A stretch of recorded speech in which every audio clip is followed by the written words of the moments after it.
11号就是元宵，一年一度的江水风炮嘛，将伫11号暗时登场。一透早伫武庙起炮仪式已经吸引不少民众围观。3、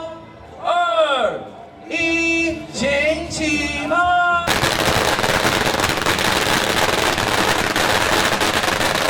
将江水风炮在是每当元宵的重头戏，竟被列为世界三大民俗庆典之一。在去上午伫闹热的起炮仪式过后，就将展开2天2夜世景活动，而且还有火车游行甲民众互动，不只要延续过年欢乐的气氛，更希望为地方消灾祈福，邀请大家做回来体验礼炮的震撼。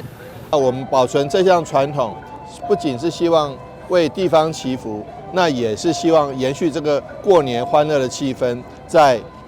盐水风炮在正月15元宵节的时候达到最高峰，所以呢，我们很希望大家一起来体验、感受到这个民众以及